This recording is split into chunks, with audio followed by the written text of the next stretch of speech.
Giants. Für viele ein extrem wichtiges Thema und deswegen reden wir heute nur über Giants. Und zwar sind die Themen folgendermaßen, also einmal, lohnt es sich überhaupt noch Giants zu farmen? Das ist ja schon mal eine begründete erste Frage, die man sich als Anfänger und auch generell wahrscheinlich stellt. Die zweite Frage ist, ab welchen Giants ändern sich die Drops? Also zum Beispiel, wann droppt man Guardian-Waffen, wann droppt man Historic-Waffen, wann droppt man Angel-Waffen, AG-Waffen? Und das dritte sind dann noch die Tower Giants. Die unterscheiden sich nämlich gewaltig von den normalen Giants. Und es gibt auch das sogenannte Tower-Ticket, was man hierbei auch nutzen kann, um Giants bzw. Unique-Waffen zu farmen. Und all diese Dinge kommen eben jetzt. Also zuallererst zu der Frage, welche Giants droppen eigentlich welche Waffen? Der erste Giant, der Unique-Waffen droppen kann, ist Giant Steel Knight. Den findet ihr in Darkon 1, am besten einfach auf Flyvipedia gucken, aber gut, bei den Giants ist es grundsätzlich so, die haben keine festen Spawns, aber was Infos zu ihm angeht, finde ich, ist das Wiki ganz cool, da siehst du zum Beispiel HP, gut, ATK ist immer so ein bisschen nichtssagend, weil es kommt ja auch darauf an, wie viel Def man hat und so, deswegen muss man da immer ein bisschen aufpassen, aber man kann sich angucken, welches Element haben die Monster, wie viel HP und so weiter und so fort. Und ist einfach grundsätzlich so ein bisschen hilfreich, sich so ein paar Infos zu holen, aber man kann es auch einfach ausprobieren. Probieren geht über Studieren. Und er droppt eben G-Waffen. Dann ändert sich das Ganze ab Giant Elder Guard, das heißt bis Giant Void droppt man G-Waffen. Ab Giant Elder Guard, also ganz anders als in FlyFPC zum Beispiel, droppt man schon Historic-Waffen. Also es ist komplett anders, das System. Leider kann man sagen, aber ist halt so. Und genau, ab Giant Elder Guard Historic bis Giant Carrier Bomb. Und ab Giant Hopper, der erste Giant aus Darkon 3, droppt man dann schon Angel-Waffen. Also auch schon ganz schön früh. Ich meine, der ist immerhin nur Level 80, also droppt 10 Level vorher schon Angel-Waffen, die man bei ihm farmen kann. Und ab Giant Shuhama droppt man dann LG-Waffen. Und zwar bis Giant Medomet. Giant Medomet in Astria ist der erste Giant, der keine LG-Waffen mehr droppt. Der droppt dann nur noch Set-Teile. Also ist eigentlich relativ leicht zu merken. Gibt ja auch nicht so viele Unique-Waffen, die man von Giants farmen kann. Ist also relativ uninteressant. Das Einzige, was es dann noch gibt, aber dieses Video ist eigentlich eher für Anfänger gerichtet, deswegen will ich darauf jetzt nicht so sehr eingehen, weil da geht es ja dann auch um Ultimate und andere Sachen. Ab Coral Island gibt es dann tatsächlich schon wieder Waffen zu droppen von den Giants. Allerdings, wie gesagt, fokussieren wir uns hier heute eher auf die Anfänger, auf den eher Mid-Level-Bereich, Early-Level-Bereich, weil im Endgame ist es eigentlich offensichtlich, dass sich Giants dort lohnen, aber eben aus ganz anderen Gründen und da droppt man auch ganz andere Sachen, deswegen ist das dann so ein bisschen vermischt, das wollte ich jetzt nicht in ein Video packen. Dann gibt es ja noch den Tower-NPC, den östlichen geheimen Raumverwalter, den findet ihr hier in Nordflaris. Ab Level 86 kann man hier in den Tower gehen und zwar gibt es hier verschiedene Tower-Ebenen und auf jeder Tower-Ebene befinden sich ebenfalls 2 Giants. Die kann man nach Belieben töten und was sie droppen, gucken wir uns gleich noch an. Aber hierbei ist noch interessant oder relevant, man kann hier nur einmal pro Tag rein, einmal in den Party-Modus und einmal in den Solo-Modus. Also du kannst abhängig von deinem Level quasi einmal Solo, einmal Party betreten. Aber selbst wenn man hochlevelt, also zum Beispiel hier ist jetzt Levelbegrenzung 95 und ich würde jetzt heute Solo in 95 gehen, dann nochmal Party, also auf Level 95 Solo reingehen, dann nochmal auf Party reingehen. Ja, und dann bin ich natürlich super schlau, dann mache ich einfach Level up auf Level 96 und habe nochmal 2 Eintrittsmöglichkeiten. Das funktioniert tatsächlich nicht. Also das geht nicht, kann man nicht machen und ja, hat man quasi nicht die Möglichkeit, hier nochmal reinzukommen. Und in dem Tower gibt es dann eben diese anderen Giants, also die zusätzlichen Giants. Und hierbei gibt es ein paar Besonderheiten. Und zwar einerseits, was die Drop-Rate angeht. Also komischerweise Giant Ketsi wird hier ohne Drops aufgeführt. Also wenn man nach Unique sortiert, sagt hier das Wiki, man kann hier keine Waffen droppen. Bin ich mir ehrlich gesagt nicht hundertprozentig sicher. Eigentlich müsste er wahrscheinlich, also eigentlich sollte er wahrscheinlich Angel droppen. Angels Waffen, laut Wiki tut das nicht. Bin ich mir jetzt nicht hundertprozentig sicher, ob das tatsächlich stimmt. Wahrscheinlich stimmt es. Auf jeden Fall ab Giant Devia droppt jeder Giant bis Giant Tote AG-Waffen. Und das sind ganz schön viele Giants, beziehungsweise ist das Interessante bei diesen Giants, dass sie eine bessere Drop-Chance haben. Und zwar wollen wir uns das mal nebeneinander angucken. Das hier ist Giant Shuhama, der stellvertretend jetzt einfach für die AG-Waffen ist. Ist jetzt egal, dass hier AG Big Sword den höheren Wert hat oder den höheren Drop-Bereich, ist vollkommen egal. Also die genauen Drop-Chancen werden uns nie gesagt. Wir haben immer nur diese Drop-Bereiche, in denen sich die Chance befindet. Also es ist immer so ein bisschen Interpretationsspielraum. Die genauen Werte weiß es gar nicht, ob es die wirklich gibt oder ob die wirklich random generiert werden. Ich habe keine Ahnung. Ist aber auch egal. Jedenfalls kann man hieraus schon einiges ablesen. Und zwar haben wir hier eine Chance von 0,1 bis 1 und alle anderen Waffen haben 0,01 bis 0,1, also deutlich schlechter.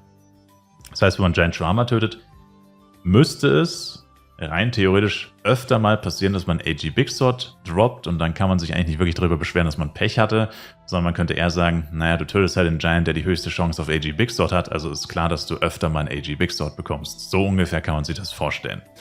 Ob das dann in der Praxis wirklich so ist, wie gesagt, sei jetzt mal dahingestellt, aber auf jeden Fall ist es trotzdem interessant, weil bei den Towern, also das ist jetzt Giant Tote aus dem Tower, bei den Tower Giants seht ihr plötzlich einen riesigen Unterschied. Da hat jede Waffe 0,1 bis 1. Das ist interessant, oder? Ob das jetzt wirklich bedeutet, dass die Giants im Tower öfter AG-Waffen droppen? Ehrlich gesagt, meiner Erfahrung nach ja. Also ich kann es nicht beweisen oder nicht belegen. Einfach nur aus meiner Erfahrung heraus, und ich habe schon sehr viel Tower gefarmt oder sehr viel im Tower Dailies gemacht. Ich kann einfach sagen, ich habe dort überraschend viele AG-Waffen gedroppt und wenn ich tatsächlich mal in der Open World Giants gehandelt habe, habe ich so gut wie nie was gedroppt. Also der Unterschied war wirklich signifikant, dass man merkt sofort, okay, 20, 30 Tower Giants und du hast eine Unique-Waffe.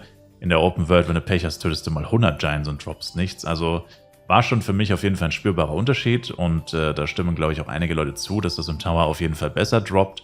Und hier kommt dann eben das Tower-Ticket ins Spiel. Weil, wir haben ja vorhin schon festgestellt, wir können ja nur zweimal am Tag, also maximal 4 Giants töten, pro Ebene 2 Giants. Einmal Solo, einmal Party können wir reingehen und könnten dort jeweils 2 Giants töten. Ja gut, aus 4 Giants wird man jetzt auch mit einer höheren Wahrscheinlichkeit höchstwahrscheinlich meistens keine Waffe bekommen.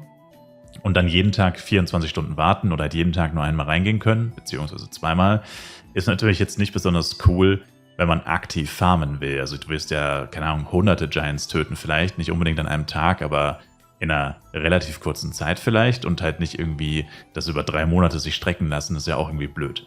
Und dafür gibt es dieses Tower-Ticket. Das kann man vor allem von anderen Spielern kaufen. Es ist eine Belohnung vom Secret Room. Secret Room ist wieder was anderes, worüber wir jetzt heute nicht unbedingt reden. Könnt ihr von anderen Spielern kaufen, ist verhältnismäßig günstig. Mein letzter Stand ist so irgendwas zwischen 5 und 10 Millionen Penya, irgendwo in dem Bereich, also normalerweise niedriger einstelliger Penya-Bereich oder halt ein bisschen höherer, aber meistens einstelliger Penya-Bereich, sollte klar gehen. Und damit kann man 6 Stunden lang, wie es hier steht, unbegrenzten Zugang zum Tower-Gebiet bekommen. Das sieht dann allerdings ein bisschen anders aus, aber ist ja vollkommen egal. Dort findet man auf jeden Fall auch die Giants. Einzige, was man hier wieder bedenken muss, ist, da kann natürlich jeder rein. Ja? Also ihr seid da nicht alleine, es ist nicht euer Privatgebiet sozusagen, sondern jeder mit einem Tower-Ticket kann da reingehen und euch dann natürlich Konkurrenz machen in irgendeiner Form. Aber dadurch, dass dort dann die Tower Giants vorhanden sind, die eine höhere Drop-Chance haben, wäre für Leute, die wirklich auf vor allem AG-Waffen gehen, also Guardian, Historic und Angel kann man dort wie gesagt nicht farmen. Hier geht es nur um AG-Waffen, aber AG-Waffen sind meistens auch die teuersten und, sage ich mal, langfristig relevantesten Waffen und die kann man hier zum Beispiel farmen. Also wollte ich nur dazu sagen. Und eine weitere Besonderheit ist tatsächlich, die Tower Giants sind auch keine Giants, sondern es sind normale Monster, die einfach nur viel HP und viel Leben haben. Und was das bedeutet, ist einfach, ihr könnt sie perma-stunnen, ihr könnt sie perma-rooten, ihr könnt sie perma-vergiften, ihr könnt sie perma-bluten lassen, whatever. Sie haben keine Resistenz gegen Statuseffekte oder so wie normale Giants. Normale Giants haben wir zum Beispiel, du kannst sie einmal stunnen und dann 10 Sekunden lang nicht mehr. Und das haben die Tower Giants nicht. Die kannst du einfach perma-stunnen. Das heißt, sie machen zwar relativ viel Schaden und haben auch viel Leben, aber effektiv sind es eigentlich keine Giants, weil sie haben keine besonderen Fähigkeiten. Deswegen ist das noch ganz interessant. Ja, und dann kommen wir noch zur Frage, lohnt es sich denn Giants zu töten? Also, nochmal zurück zu den Low Giants. Also, wir haben gerade schon festgestellt, im Tower kann man vor allem AG-Waffen farmen. Das heißt, AG-Giants hunten ist nicht mehr so lukrativ oder nicht mehr so interessant, seit es den Tower gibt, weil, wenn man es wirklich darauf anlegt, aktiv AG-Waffen zu farmen, würde man sich wahrscheinlich mittlerweile eher ein Tower-Ticket holen und dann dort im Tower-Ticket-Gebiet quasi die AG-Waffen zu farmen. Wohingegen man Guardian-Waffen zum Beispiel dort nicht bekommen kann. Also Guardian, Historic und auch Angel-Waffen, wobei Angel von den dreien wahrscheinlich am irrelevantesten sind, größtenteils. Aber trotzdem, die muss man weiterhin in der Open World farmen. Also da gibt es quasi keine, in Anführungszeichen, Cheat-Technik oder einen neuen Trick oder so. Und da stellt sich jetzt, wie gesagt, die Frage, ob sich das lohnt. Und meiner Meinung nach kann man das relativ leicht beantworten. Es kommt darauf an. Und zwar, worauf kommt es an? Also ich finde, am wichtigsten ist, also ich würde sagen, Giants töten lohnt es sich definitiv. Aber eben, es kommt darauf an, ihr braucht eine gute Killtime, ihr müsst schnell unterwegs sein, also ihr fliegt sehr viel, seid sehr viel am Laufen oder whatever, also ihr müsst einfach flink sein. Das heißt, ihr braucht ein Premium-Fluggerät, am besten High-Level-Buffs. High-Level-Buffs sorgen dafür, dass ihr einfach viel bessere Statuswerte habt, aka mehr Damage. Wahrscheinlichkeit, dass ihr sterbt, gleich 0 oder wesentlich geringer. Gutes Equipment, wie gesagt, würde ich voraussetzen. Also das sind alles so Punkte, die ich schon sagen würde, die braucht man eher, damit sich das wirklich rentiert. Wenn ihr da jetzt ankommt, ihr seid gerade Level 60 geworden, seid Blade und wollt jetzt Guardian Eggs und, keine Ahnung, 2 Guardian Eggs farmen zum Beispiel oder so. Das wird höchstwahrscheinlich nicht funktionieren, weil ihr vielleicht Giant Steel Knight schafft, wenn ihr Glück habt, vielleicht noch Giant Nutty wird oder so, aber ihr werdet halt erstens sehr lange für einen Kill brauchen und die Drop-Chance von den Waffen ist halt, wie ich vorher schon ein bisschen angedeutet habe, nicht sehr hoch. Ja? Also man kann Glück haben, keine Frage, man kann 5 oder 10, weniger als 20 Giants töten und 1, 2, 3 Waffen droppen. Man kann aber halt auch 50 oder 100 töten. Ihr seht die Wahrscheinlichkeiten, die sind nicht besonders hoch. Und absolut komplett leer ausgehen. Außerdem müsst ihr bedenken, es gibt natürlich noch die Konkurrenz. Also ihr seid ja nicht der Einzige, der Giant-Waffen handelt. Also das muss man auch immer bedenken. Es wird nicht immer jeder Giant da sein. Und natürlich, ihr braucht zum Beispiel auch Party-Skills. Ja, ihr braucht immer Party-Skills, sonst lohnt sich natürlich absolut überhaupt nicht, Giants zu handeln. Also ohne Party-Skills würde ich das niemals machen. Und das sind alles so Punkte, die müsst ihr haben. Also High-Level-Buffs, sage ich mal, kann man von absehen. Gutes Equipment in Anführungszeichen auch, weil mittlerweile durch die Clockworks-Rüstungssets hat man da eine ganz gute Basis, auf die man aufbauen kann. Komme ich gleich auch nochmal drauf zu sprechen. Und kann das vielleicht auch schon früher ein bisschen machen. Aber bei den meisten wird es wahrscheinlich einfach an der Killtime scheitern. Also wenn ihr, wie gesagt, an einem Giant dann, keine Ahnung, 5 Minuten lang kämpft oder so, ist da die Frage, ob sich das wirklich rentiert, schon im Raum auf jeden Fall. Und habe ich gerade schon gesagt, die Clockworks-Rüstungssets, also das ist auf jeden Fall noch mein Trick 17 für euch, der am Anfang von Fly Universe tatsächlich auch nicht funktioniert hätte. Und zwar geben diese Sets Elementarwiderstände und Widerstände könnt ihr einfach übersetzen in Verteidigung gegen spezifisches Element X.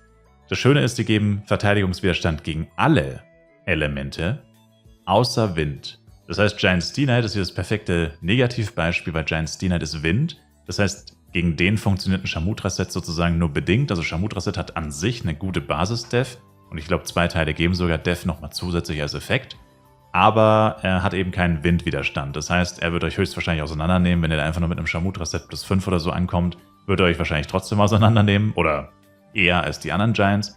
Aber bei den anderen Giants, wenn ihr möglichst auf dem gleichen Level seid wie die, also jetzt nicht 10 Level drunter oder so, und das Shamutra-Set tragen würdet, habt ihr enorme Resistenzen. Damit könnt ihr zum Beispiel so ein bisschen schlechteres Equipment oder vor allem schlechte Verteidigung ausgleichen. Aber wie gesagt, bei den meisten wird es wahrscheinlich eher am DPS, an der Geschwindigkeit generell und so weiter scheitern. Wahrscheinlich oder vielleicht auch an den Party-Skills, vielleicht am schnellen Fluggerät und so. All diese Dinge, die euch so ein bisschen langsamer machen, muss man sich immer fragen, okay, wie viele Giants töte ich zum Beispiel in einer Stunde? Wie viele Giants muss ich töten, bis ich eine Waffe droppe? Was ist so mein Schnitt oder so? Und dann kann man sich selber so ein bisschen ausrechnen, was verdiene ich damit eigentlich pro Stunde, wenn ich Giants hunten gehe und so weiter. Und da muss man sich selber selbst reflektiert fragen, lohnt sich das wirklich so viel mehr, als wenn ich jetzt einfach weiter level? Leveln kann man ja auch, wenn man Glück hat, vielleicht mal ein gutes Set halt droppen. Oder man kriegt halt einfach immer ein höheres Level. Höheres Level bedeutet in der Regel in Flife immer mehr Geld verdienen. Und das sind halt so die Fragen, die man sich hier definitiv stellen muss. Also grundsätzlich würde ich sagen, wird es sich für die meisten eher nicht rentieren. Was sich wahrscheinlich für viele eher rentieren wird, ist später dann das Tower-Ticket und da AG-Waffen farmen. Zum Beispiel AG-Stick ist ein Dauerbrenner, der ist seit Ewigkeiten über 200 Mio clean wert. Das wäre so ein Item, auf das man scharf sein kann.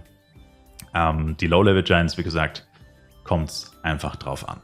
Und das war jetzt so mein kleiner Einblick in Giants für Anfänger, ob sich das lohnt, so ein bisschen drüber gesprochen, wann droppt man was und so weiter, wie es so grundsätzlich funktioniert. Und den Tower wollte ich auf jeden Fall erwähnen, weil der neu dazugekommen ist vor einiger Zeit. Und ja, ich hoffe, ich konnte euch das ein oder andere noch mehr beibringen, mitteilen, zeigen, wie auch immer. Ich kann jetzt natürlich nicht auf alles im Detail eingehen, sonst wäre das Video wieder 3 Stunden lang geworden. Falls ihr noch irgendwelche Fragen habt, stellt sie gerne in den Kommentaren, weil ich glaube, ich habe mich hier und da so ein bisschen wieder in Erklärungen verloren, die ich eigentlich kürzer halten wollte. Aber ich sage auf jeden Fall danke euch fürs Zuschauen. Wie gesagt, bis zum nächsten Mal. Schaut auf jeden Fall im Livestream vorbei. Twitch-Link ist in der Videobeschreibung. Bis dahin, ciao, ciao.